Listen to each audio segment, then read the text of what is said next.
네, 안녕하세요. 포터브의 유겸입니다. 이제 코로나가 거의 다 풀리면서요, 이런저런 오프라인 행사가 많이 재개가 되고 있는데요. 올해도 로열 타자기하고 함께 이 코엑스에서 열린 2023 서울 국제 오디오 쇼에 다녀왔습니다. 먼저 AV 시스템을 갖춘 부스들이 상당히 인상적이었습니다. 해가 갈수록 하이파이 오디오 쇼에서 AV 시스템을 전시하는 부스가 늘어나고 있습니다. 코로나 영향으로 영화관 가는 사람들이 좀 줄기도 했죠. 요즘은 다들 OTT로 콘텐츠를 시청을 하니까 이런 AV나 홈시어터 제품들에 대한 니즈가 많아지고 있고요. 이 중에서 저는 예나오디오 부스만 한번 둘러봤는데요. 야마 풀 시스템으로 세팅을 해놨는데 혼잡한 부스에서 들었는데도 이 사운드의 현장감이 정말로 어마어마했습니다. 극장이 아닌 집에서 영화를 정말 제대로 즐기고 싶은 분이라면 이 돌비 애트모스는 필수로 갖추어야 할 것 같아요. 이 멀티 채널과 비교하기 어려울 정도로 그 수준 차이가 어마어마했습니다. 근데 이때에는 메인이 되는 이 좌우 스테레오 스피커하고 센터 스피커가 성능의 굉장히 많은 부분을 차지하게 되는데요. 돌비 애트모스 같은 경우에는 원래 없던 곳에서 소리가 나잖아요. 이 천장에 스피커가 직접 달려 있으니까요. 그렇기 때문에 사운드의 현장감이나 입체감의 수준이 완전히 달라집니다. 정말로 비행기가 머리 위에서 날아가는 것처럼 그 소리의 위치에서 재생이 돼요. 문제는 천장에 스피커를 달아야 한다라는 부분인데요. 현실적으로 천장에 스피커를 설치할 수 있을 만한 집이 많지가 않고요. 일반 아파트 정도의 그 천고, 좀 낮죠? 그 정도 천고에서는 이 돌비 애트모스를 설치하기가 그렇게 좋은 환경은 아니라고 합니다. 그래서 그나마 아파트 환경에서 접근하기 쉬운 그런 AV 제품들은 데논 마란츠 부스에서 찾아볼 수가 있었습니다. 마란츠의 시네마 50과 포크 오디오 스피커 조합으로 이 AV 시스템을 꾸며려 놨는데요. 여기에는 천장 스피커는 없었고요. 만약에 애트모스를 꾸리기가 어렵다면 적어도 이 시스템처럼 센터 스피커는 설치를 하는 게 좋겠습니다. 센터에 스피커가 설치되어 있으니까 대사나 음악에 훨씬 더 또렷하게 전달이 되고요. 전달력이 그냥 스테레오 스피커 중앙에 음상이 맺히는 것과는 차원이 다릅니다. 센터 스피커의 장점이라고 한다면 이 스테레오처럼 양쪽 채널의 소리가 섞여가지고 중앙에 음상이 맺히는 게 아니라 직접 중앙에서 소리가 나기 때문에 내가 어느 곳에서 음악을 듣더라도 혹은 영화를 보더라도 대사의 위치나 밸런스가 틀어질 경우가 없습니다. 그래도 저는 여건이 된다면 집에 이 돌비 애트모스 시스템을 설치하고 싶은데요. 이거 해놓으면 정말 집에서 안 나올 것 같아요. 그만큼 굉장히 입체감이 넘치는 소리를 즐길 수가 있었습니다. 다음 오디오의 꽃이라고 할 수가 있죠. 언제나처럼 하이엔드급 오디오 시스템들이 눈에 많이 띄었습니다. 평소에는 정말로 접하기 힘든 그 저세상 가격대 기기들이 주를 이루고 있었는데요. 이럴 때 아니면 언제 또 이런 기기들을 한 자리에서 모아서 볼 수가 있겠어요.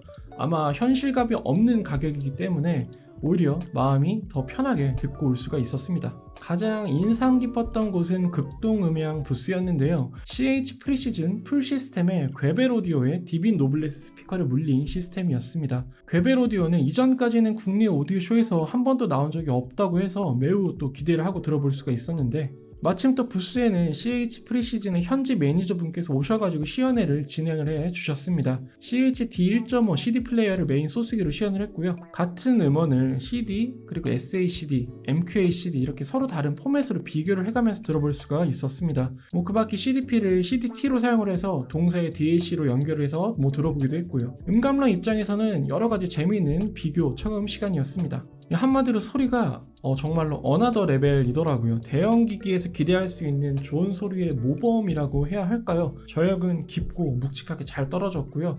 스테이징은 또 굉장히 넓고 공간이 또 쉽게 채워지고 어느 음역대 빠지지 않게 여유롭고 자연스럽게 잘 들려졌습니다. 이런 시스템으로 음악을 들으면 정말 여한이 없겠다라는 생각을 했는데 가격대를 보면은 당연히 생각을 접을 수밖에 없었고요.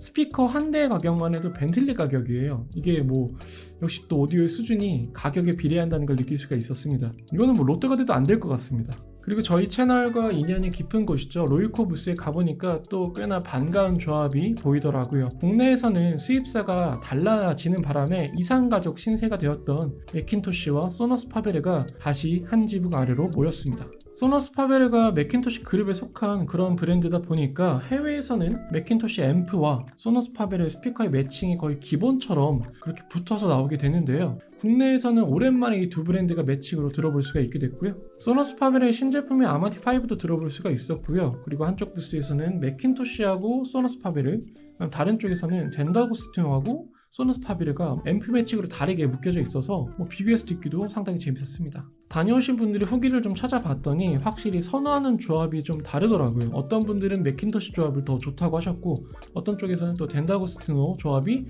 또 선호하는 분들도 계셨고요. 확실히 사람마다 듣는 귀도 다르고 매칭이 정말 중요하다는 게 새삼 느껴졌습니다. 아무래도 하이파이 오디오 행사라고 해도 현실적으로 접근 가능한 수준의 가격과 성능의 브랜드들도 제법 있었는데요.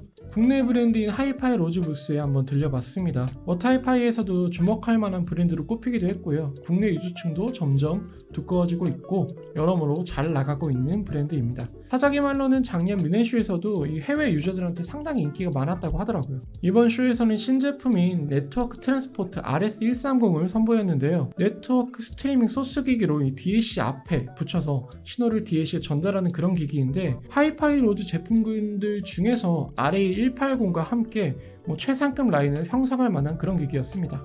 이렇게 하이파이 로즈도 점점 상급 라인을 채워가고 있는데요. 가격이 조금 나가긴 하는데 사실 이 정도 급의 트랜스포트 기기들과 비교를 한다면 RS130이 마냥 비싼 편도 아닙니다. 하이파이 로즈의 소스기들은 기기 전면에 넓게 디스플레이를 배치한 그런 디자인이 많은데요. 그런데 이 RA180은 기존 제품들과는 다르게 스팀펑크 컨셉의 디자인이 좀 인상적이었습니다. 근데 이게 묶어서 보면 같은 브랜드의 제품인가 싶기도 해요. 특히 노브 돌리는 느낌이 굉장히 독특했는데요. 전면에 톱니바퀴들이 탁탁탁탁 서로 물려가면서 이렇게 돌아가거든요. 아무튼 합리적인 일체형 기기부터 고가의 분리형 기기까지 다양한 라인업을 구비하고 있는 브랜드이기 때문에 간단한 서재 세팅에 사용하면 매력적인 제품들이 굉장히 많습니다. 하이파이 로즈 제품들은 저희가 또 조만간 리뷰를 한번 해보도록 하겠습니다.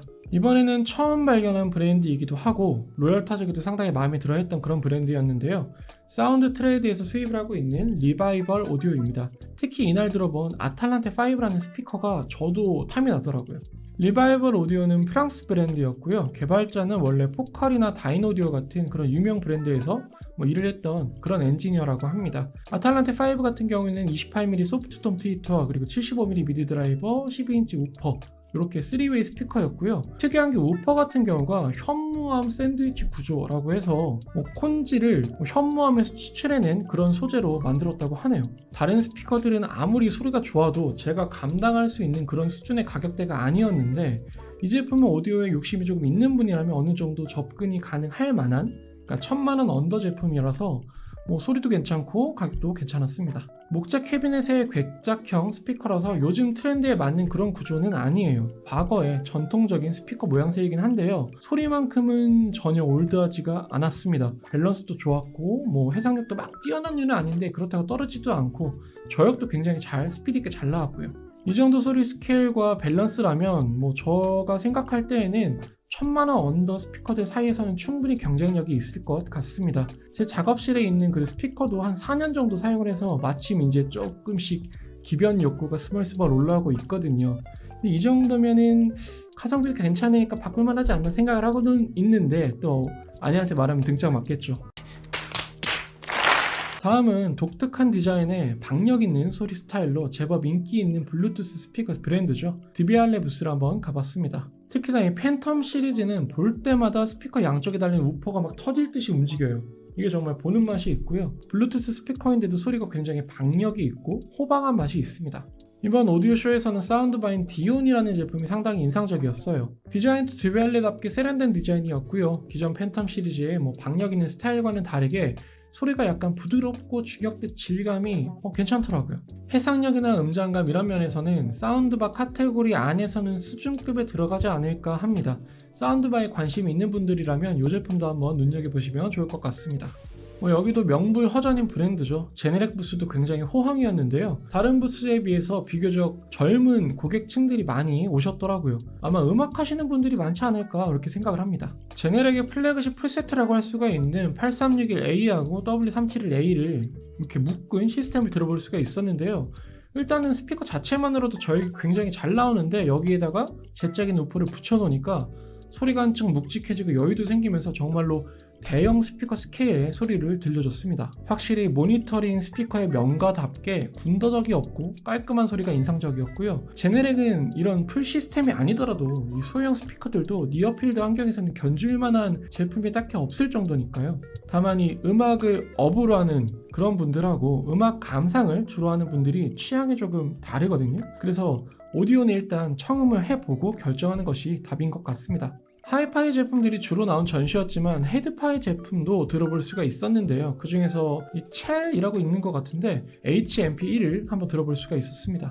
이 개인적으로 상당히 궁금한 제품이었어요. 저희가 리뷰도 했었죠. 이 헤드에 헤드폰을 한번 물려서 들어볼 수가 있었고요. 그런데 주변이 너무 시끄러운 데다가 오픈형 헤드폰이니까 차음이 안 돼서 차분하게 소리를 판단한다 이런 건 좀 무리였습니다. 대신에 이 HMP1의 독특한 기능들 위주로만 한번 체험을 해봤어요. 저역과 고역 양을 조절하는 두 개의 노브가 있는데요. 체감이 크게 될 정도로 한 칸씩 조절할 때마다 소리 차이가 큰데 그런데 어색하지 않게 좀 자연스럽게 바꾸어서 들려주는 게 좋았습니다.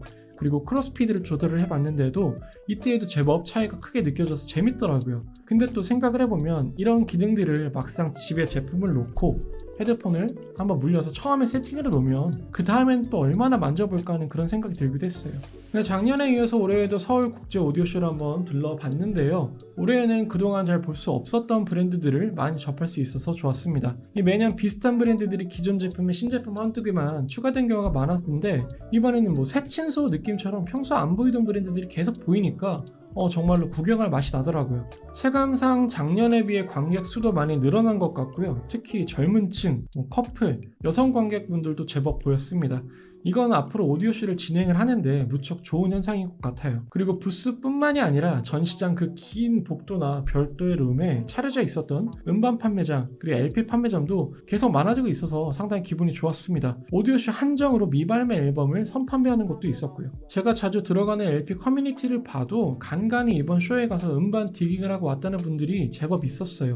아마 이쪽에서 유입되는 관객의 수도 꽤 있는 것 같습니다. 다만 아쉬운 점이라면 제품들이 너무 고가품에만 편중된 느낌이었습니다. 마니아뿐만이 아니라 이런 일반인들에게도 어필을 좀 하려면 보통의 가정집에서 사용할 만한 현실적인 가격대의 대중적인 제품들도 함께 많이 나와주면 파이가 조금 더 커지지 않을까라는 생각이 듭니다. 여하튼간에 오프라인 행사들이 활발해져서 기분이 좋았고요. 내년에도 더 좋은 행사 한번 기대를 해보겠습니다. 네, 오늘 저희가 준비한 영상은 여기까지였고요. 감사합니다. 피스!